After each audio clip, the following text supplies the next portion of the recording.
अस्सलाम वालेकुम जी। आज हम रियाज अली साहब के साथ मौजूद हैं जो मैकेनिक्स इंजीनियर्स के नाम से काम करते हैं। जनरेटर्स का काम है, इस तरह दूसरा बिजनेस है। और आज इनसे बात करेंगे पोल्ट्री के मतलब, चिकन के मतलब। और सबसे पहले तो रियाज साहब आपसे दरख्वास्त है कि आप अपना तारुफ कराएं ताकि लोगों को पता चले कि हमारे पास कौन मौजूद हैं। जी बहुत बहुत शुक्रिया मियाँ तारिक साहब, आपने मेरे लिए ये मौका फराहम किया। और जैसे कि मेरा नाम और कंपनी के हवाले से आपने बात की, मेरा ताल्लुक क्योंकि पावर जनरेशन से है, तो पोल्ट्री फीड जहाँ जहाँ भी है वो मेरी जनरेशन के बगैर नहीं है। सब जगहों पे अल्हम्दुलिल्लाह मेरे जनरेटर्स और चीज़ें ऑपरेट हो रही हैं। और जहाँ तक पोल्ट्री इसका प्रोडक्ट का ताल्लुक है, वर्ल्ड वाइड जहाँ भी मैं जाता हूँ दुनिया में, चिकन जो है वो 90+ पॉइंट के ऊपर ही खाया जाता है। और उसकी एप्रिसिएशन बच्चों में, बड़ों में, सब जगह मकबूलियत एक जैसी है। और उसके कंपैरिजन जो बाकी मीट हैं वो उसके मुकाबले में बहुत कम है।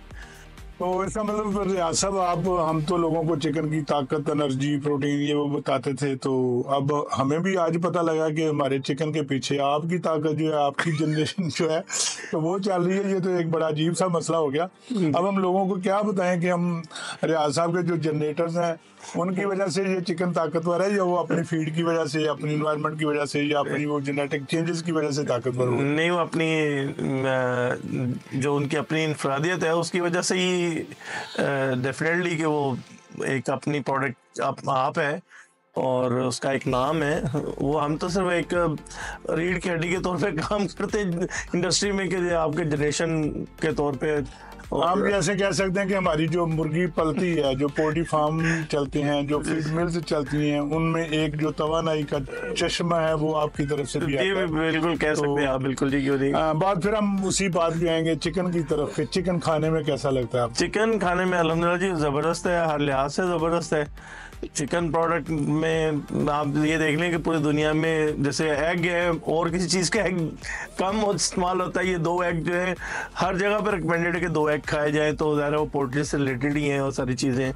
अंडा तो देखे ना खालिस्तीन ग़िज़ा भी है। जी बिल्कुल। चिकन भी, चूँकि वो भी खालिस्तीन ग़िज़ा में, चिकन में मिलावट तो नहीं होती है। और अगर वो कोई फीड खाता है, जैसे भी पलता है, तो एक नेचुरल जो उसका प्रोसेस है उसके ज़रिए वो बड़ा होता है और खाने के काबिल होता है। लेकिन हमारे मुल्क में कुछ लोग जो है ना उसके मतलब अफवाहों को तरतीब देते रहते हैं। कभी महंगी होने की वजह से बोलना शुरू कर देते हैं, कभी कोई संख्या बता देता है, कभी कुछ बताता है। एक आम ये बात कहते हैं इससे ये हो सकता है। अब सिगरेट पे लिखा हुआ ऐसे ये हो सकता है। पेप्सी के साथ भी लोग, वो कोल्ड ड्रिंक के साथ लोग कहते हैं कि इससे कैंसर हो सकता है। तो इस तरह की अफवाहें क्यों फैलाई जाती हैं और इसकी वजह क्या है? देखिए, जहाँ तक कमर्शियल फैक्टर है ना, उसके बारे में तो मैं कुछ नहीं कह सकता। वो फ्लक्चुएट करता रहता है वर्ल्ड वाइड। वो बहुत सारे फैक्टर पीछे होते हैं जिसमें उसकी खुराक होती है, चीज़ें होती हैं, कभी वो कम मिल रही होती है, महंगी मिल रही होती हैं, कभी इंपोर्ट का फैक्टर होता है उसके ऊपर चीज़ों पे।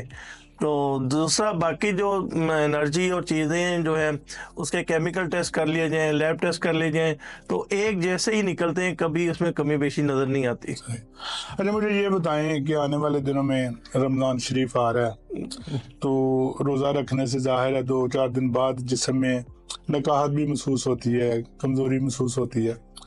तो क्या उसके लिए हमें उस कमज़ोरी को दूर करने के लिए या अपने जिस्म की एनर्जी को दूर करने के लिए हमें क्या खाना चाहिए?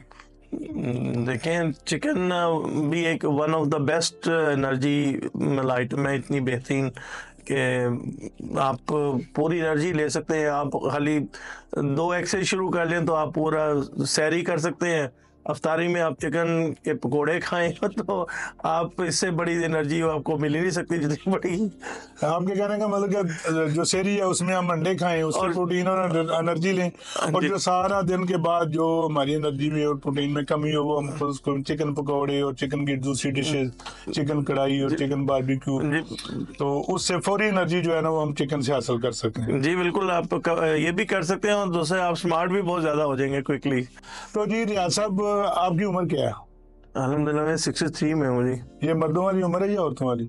मर्दों वाली है। मर्दों वाली। अभी इसका मतलब आप जवान हुए? अल्हम्दुलिल्लाह। आपकी 63 है, मेरी 64 है। अच्छा। और आप ये बताएं कि हमारे जैसे जवानों को रमज़ान मुबारक के दौरान अपनी जो प्रोटीन पूरी करने के लिए, अपनी जो नकाहत हो जाती है भूख की वजह से, वो पूरी करने के लिए क्या हम चिकन को खाना चाहिए, सूप पीना चाहिए, यखनी पीनी चाहिए? मौसम तो ठीक है, गर्मी नहीं है, तो आप क्या समझते हैं कि चिकन खाना जो है हमारे लिए बेहतर है रमज़ान मुबारक में, हमारे लिए और हमारे जैसे नौजवानों के लिए? जी बिल्कुल, जौन सा मर्जी सूप तो गर्मी हो या सर्दी हो, आप जब चाहें आप ले सकते हैं। वो उसके लिए कोई वेदर की कंडीशन नहीं है। वो सिर्फ हम लोग, हमारा रीजन ऐसा है कि वो कहता है कि इस रीजन में नहीं, इस सीज़न में नहीं होना चाहिए, दूसरे सीज़न में होना चाहिए। ऐसा नहीं है, वर्ल्ड वाइड सब जगह चलता है। ठंड हो, गर्मी हो, मौसम की तब्दीली हो, कोई फ़र्क नहीं पड़ता। सूप से आप में क्विक एनर्जी डेवलप होती है, आप बेहतर फील करते हैं, वीकनेस ख़त्म हो जाती है, फास्टिंग आपकी बेहतर रहती है। अगर आप सुबह यखनी पी के भी सैरी कर सकते हैं, 2 बॉयल अंडे खा लें, तो तब भी आप बेहतरीन होंगे। जब आपकी सैर अफ्तारी हो तब भी आप यखनी और साथ में चिकन पीसेस वगैरह लेके, चिकन की कोई भी प्रोडक्ट तैयार करवा के लेंगे तो क्या हम समझते हैं कि ये तासर जो लोगों में पाया जाता है कि चिकन का सूप सिर्फ सर्दियों में ही पिया जाना चाहिए, गर्मियों में ये प्यास लगाता है, गर्मियों में ये मुनासिब नहीं है? आप क्या समझते हैं कि सूप जो है ना वो हर दौर में, हर मौसम में, हर दिन में एक अच्छी ग़िज़ा के तौर पे पिया जा सकता है? जी बिल्कुल, सूप जो है किसी भी वेदर जैसा मर्जी हो उसमें आप उसको पी सकते हैं। जैसे आपने एक बात कह दी कि प्यास लोगों को लगती है पीने से, तो बनाने के फॉर्मेट हैं वो, जो जिस तरीके से तैयार करेगा प्यास सर्दी में भी लग सकती है, गर्मी में भी लग सकती है। मेरा ख्याल सूप में अगर चाइना साल्ट ना इस्तेमाल किया जाए तो प्यास नहीं लगती। आई थिंक लोग लहसुन इस्तेमाल करते हैं, शायद वो ना करें तो आई थिंक वो बच सकते हैं, प्यास से तो 100% बच सकते हैं। असल में जो हमारा मकसद है सूप का, वो चिकन का सूप जूस है। तो चिकन का जूस आप पीते हैं, उसमें आप सब्ज़ पत्ते डालते हैं, आप मटर डाल लेते हैं, आप लहसुन भी डाल लेते हैं, जी प्याज डालते हैं, उसमें काली मिर्च डालते हैं, प्याज डालते हैं।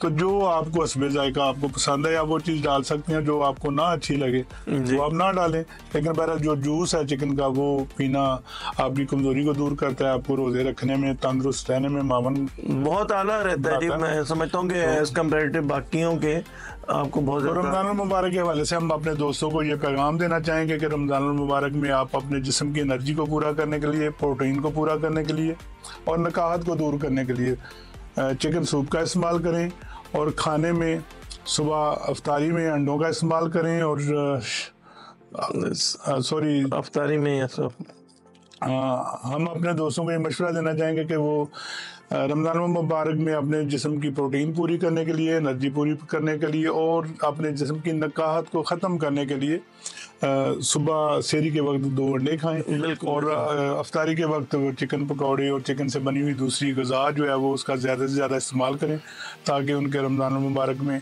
बेहतरीन सेहत रहे और वो अच्छे तरीके से रोज़े रख सकें। और अपने दोस्तों को इसी दुआ के साथ कि अल्लाह ताला आप सबको, हम सबको रोज़े रखने की तौफीक दे। आमीन। मैं रियाज साहब का शुक्रिया अदा करता हूँ। रियाज साहब, एक आखिरी पैगाम आप अपने दोस्तों के लिए, हमारे नाजरीन के लिए, हमारे सामीन के लिए रमज़ान मुबारक के हवाले से और चिकन के हवाले से जो मुनासिब समझे?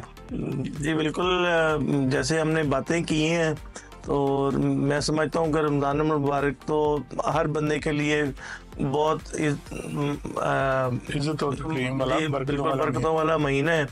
तो अल्लाह की नेमत है बहुत बड़ी जो हमें मैसर है, मुर्गी की शक्ल में और आपको अंडों की शक्ल में। तो आप इसके इस्तेमाल में रखेंगे तो आप बहुत सारी चीज़ों से मुस्तफ़ीद रहेंगे। बहुत शुक्रिया। रियाज अहमद साहब हमारे साथ थे और हम इनके मशकूर हैं कि इन्होंने हमें वक्त दिया। इंशाल्लाह फिर मुलाकात होगी। बहुत शुक्रिया डॉक्टर साहब, थैंक यू जी। अस्सलाम वालेकुम।